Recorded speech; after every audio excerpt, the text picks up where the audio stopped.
Hey everybody, MrBookieboo here, and today we're going to do something a little bit different.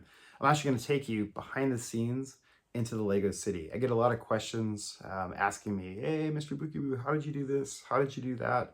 And so I thought it'd be good if I start to kind of do a new little series here of videos, and each one's going to tackle like a different aspect of city building and what I've done and what's worked for me, lessons I've learned, mistakes I've made, so that hopefully you guys can learn from that as well and grow your cities and build and all that good stuff. So today we're going to focus on building up the layers of your city. So we're going to talk about the foundations, how I decided, trial and error, how I went through this, how I started with the city, how I built this current version of it with the multiple levels and all that good stuff. So let's jump into that and let's take a deep dive into the layers of your city.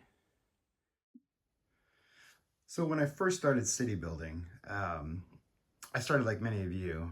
My initial, I started on a shelf. So I had a couple modulars back then. I think I had maybe, 3 or 4, and they were just sitting on a shelf. And then I kind of decided, I want to do something a little bit more. So I kind of went from there, and the evolution went from the shelf to just a tabletop. So, I ran to IKEA, got some of those famous IKEA tabletops that are just inexpensive with the, cheap metal legs. Put that together, had a little bit of space in a room, and the city was kind of born from that.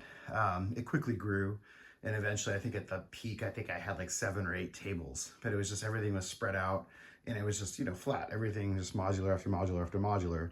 And from there, I quickly decided, hey, you know what? It's kind of missing something, because it was just like, it's just a street that was just sitting there, and it wasn't a whole lot of depth and perception, kind of like what you see here with the depth, with the layers and the different levels and all that good stuff. And so what I decided was I just got some plywood and just kind of put the plywood on top of the IKEA tabletops. And that was kind of the second evolution of my city. It was good. It's great. It definitely gives you the height. If you want to run trains, it's a great way to run trains because you can hide the return loop underneath the city and it doesn't take up quite as much space.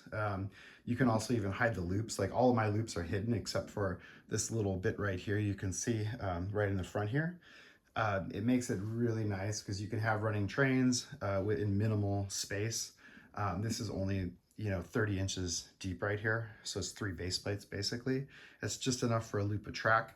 And with just the front train line popping out here, you have room for a roadway, modulars, and I've taken it even a few steps further with the facades behind that, and the skyscrapers even beyond that. So it gives you this nice layered depth, and that really, really kind of gives the city a little more pop, I feel. It really makes it stand out. So, and of course, which is a great segue into, ways, you have your modulars, the facades. That's always been a great way to kind of add a little bit more to the city. You can do them in all kinds of different shapes and sizes, as you can see here. So these buildings kind of in the middle here, they're a little bit thicker than a typical facade that I would do in the past, which are more representative of the facades back here. And even those are a little bit bigger than like what I've done in the past. Some of them can just be a flat bricks, right against the wall with just some windows. It makes it real easy. But if you want just a little more depth, you can just pop them out just a little bit. This one here pops out 4 bricks. The dark bluish gray one over here pops out. That one's about, it's about 8 studs out. So you can do different techniques and things just to vary it, again, it just gives you more depth. These middle buildings, the condo and the hospital, those are quite a bit deeper. Those are about like 10 to 12 studs deep, depending. And so it's just all about depth and perception and just kind of tricking your brain into what you see and just feeling like there's a lot more beyond just this row of modulars that you see here. Now we're going to take a look behind the scenes so you can actually see the structural focus of all this stuff. So let's take a look at that now. All right, so in the foreground here, you see these retaining walls. These are a little bit taller than the ones that I traditionally do because this is actually taller than some of the other stuff. I wanted this higher for the trains for clearance and stuff, and it was just a little bit of variation by adding these burps along the bottom here that you see. It just is a little bit different from the standard retaining walls that I used to do, where they were just solid light bluish gray walls, basically. All of these are removable, And so basically I've left this, the only thing that's holding them in place is this little piece right here. You just pop this off, and then this whole piece comes right off. Now I do put the retaining walls on 8x16 base plates because it gives them more stability, so they're not going to tip easily. This makes them very sturdy, and they just kind of tuck right into the space underneath here. Now, when you look at the space underneath, we're gonna take a closer look at that in a minute. But basically, all of these walls pop off. It allows you easy access to do maintenance for any electrical wiring, like you see here. The power supplies for electric are under here. In some cases, the trains run underneath, so if you have a derailment, you can easily get access to what you need. It just really makes it a nice fit, and makes it really easy to work on the city. You can even store stuff under here. It's really practical and really useful. So modularity is the key. I know you guys have always heard that from me. It's really true though. This is the key to any kind of city building, in my opinion, because you always might want to change something, you might want to redo something. So just keep that in mind. Build it so you can take it apart. And you know, if you think in terms of modulars, 32 by 32 or some variation thereof, 32 by 16, you're going to be in good shape when it comes time to move things around. So taking a deep dive into the actual foundations for the city, and this is the pretty basic for if you just wanted to have 2 levels, this would give you a really great kind of idea on how I do it. This right here, normally in the past, this would have been just a standard IKEA table. What I discovered early on in city building is that those IKEA tables are great, but once you start adding a lot of weight to them, they do start to sag. Now you can fix that. You can add a table leg in the middle of the table, and that will definitely help. But long term, I was a little worried about them because they're basically like fiberboard in the middle. It's basically like glued cardboard. And it just made me feel uneasy. And especially as I started going up higher and higher here, I was really worried about that over especially in this part of town. And so what I ended up doing instead, this is what's known as a solid core door. So you can pick these up at any lumber yard, big box, you know, Home Depot, Lowe's, those types of stores. They're very inexpensive. They're also very heavy. So it's the name is what it is. It's a solid piece of wood. I don't know exactly what type of wood it is, but it is rock solid. It's designed as like a fire door. You'll find these like going like from a garage to the house or in like industrial applications. You can cut them to fit. They actually come in door sizes, which are pretty handy for Lego. You can get them 30 inches deep by however, tall. And like I say, the most importantly is they're fairly inexpensive. I have these, in this case, they're actually sitting on top of these storage cabinets that I purchased online. And I hold various, Lego bits and pieces in here. But you can also use, in other parts of this, I actually use the IKEA metal legs, the adjustable ones, which are really nice. And that's what this sits on top of. This is the foundation all the way around. So it's solid core doors all the way around the layout here. And then what you see is these are those IKEA tabletops. So you have solid core door foundation, IKEA tabletop on top of that. And that's what kind of gives you gives you the height. This is much more lightweight. And so that's good because you don't have too much weight on top of this. And then this is actually supported. What I did in the past, what I use is I actually cut 2x2 pieces of wood. And then I purchased metal adjustable, like leveling feet on Amazon. You can get those. I'm not really good at cutting, and so my lumber ended up getting slightly off, and then I would have issues with leveling and whatnot, and it was just being more pain than it was worth. So what I ended up using is actually some metal furniture legs. You can get those on Amazon as well. They're adjustable. They're really solid, and again, you can put them at the corners of the tabletop, and also I have some in the middle to prevent the sagging from these IKEA tabletops, because there's still quite a bit of weight sitting on top of this. And once again, this, the solid core door, this is super solid. This thing's not going to flex at all. I mean, you could like literally sit on this thing and it's not going anywhere.